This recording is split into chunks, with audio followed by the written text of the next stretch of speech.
అందరూ తిరుపతికి వెళ్ళారు ఎప్పుడైనా? ఎంతమంది వెళ్ళారండి? తిరుమల వెంకటేశ్వర స్వామి ఎంతమంది దర్శించుకున్నారు? తిరుమలలో వెంకటేశ్వర స్వామి విగ్రహం 12 అడుగులు ఉంటుంది. మన ఊర్లో కూడా వెంకటేశ్వర స్వామి విగ్రహం ఉంటుంది. మరి తిరుమలకి ఎక్కువ పోతున్నారా జనాలు? మన ఊర్లో ఉన్న గుడికి ఎక్కువ పోతారా? ఎందుకండి? అక్కడ ఏమైనా వజ్రంతో చేసినారా విగ్రహాన్ని? తిరుమల వెంకటేశ్వర స్వామి గర్భగుడిలో ఉన్నటువంటి విగ్రహం కూడా రాతి విగ్రహమే. ఇక్కడ ఉన్నటువంటి మన ఊర్లో ఉన్నటువంటి విగ్రహం కూడా రాతి విగ్రహమే. మన గుడికి ఎందుకు అంత తక్కువ మంది పోతారు? తిరుమలకి అంత మంది ఎందుకు ఎక్కువ పోతారు? ఎందుకు అక్కడ కోట్ల రూపాయలు హుండీలు వేస్తారు? మన గుళ్ళో 10 రూపాయలు ఆర్తలు వేసేదానికి ఆలోచిస్తారు. ఎందుకు జరుగుతుంది ఇలా చెప్పండి? ప్రపంచంలో చాలా ఉన్నాయి కదా గుళ్ళు ఇలాగా. ఎందుకో తెలుసా? అక్కడ విగ్రహం చాలా పవర్ఫుల్ కాబట్టి. పవర్ఫుల్ అనే కదా మనం పోతున్నాము. ఎలా పవర్ఫుల్ అయింది? అక్కడ ఒక మిరాకిల్ జరుగుతుంది. ఏం జరుగుతుందంటే, మీరు క్యూలు తిరుపతి నుంచి ఇక్కడికి పోయేసరికి రకరకాల ఆలోచనలతో రకరకాల ఏదేదో ఆలోచించుకుంటా క్యూ లైన్ లో వరకు ఏమేమో ఆలోచించుకుంటా పోతారు, మాట్లాడుకుంటా పోతారు. మరి గర్భగుడిలోకి ఎంటర్ అవుతానే ఎవరైనా ఆలోచిస్తారా? 100% కామ్ అయిపోతారు.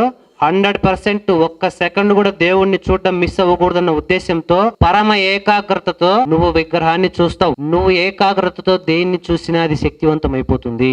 మరి అటువంటి వెంకటేశ్వర స్వామి విగ్రహము కొన్ని వేల సంవత్సరాల నుంచి ఎంతమంది మహాత్ములు, మహర్షులు, మహానుభావులు దర్శించుంటారు. ముందుటి నుంచి కూడా, పురాణ కాలం నుంచి కూడా ప్రతి ఒక్కళ్ళు కూడా వాళ్ళ యొక్క శక్తిని అక్కడ ప్రతిక్షేపిస్తారు. మనం విగ్రహాన్ని చూస్తే విగ్రహం నుంచి మనకు రాదు శక్తి, మన యొక్క శక్తి విగ్రహానికి పోతుంది. మన ప్రాణశక్తి మన కళ్ళల్లో నుంచి మనం దేనిపైన కాన్సన్ట్రేట్ చేస్తే దానికి వెళ్ళిపోతుంది. ఇప్పుడు ధ్యానం మనం ఎక్కడ చేస్తాం? బయట చేస్తామా? లోపల చేస్తామా? శ్వాస లోపలే కదా. లోపల మీరు మీ శ్వాస పైన మీ ఫోకస్ పెట్టడం వల్ల ప్రాణశక్తి మొత్తం ఎక్కడ ఉంటుంది? మీ లోపలే ఉంటుంది. అర్థమైందా?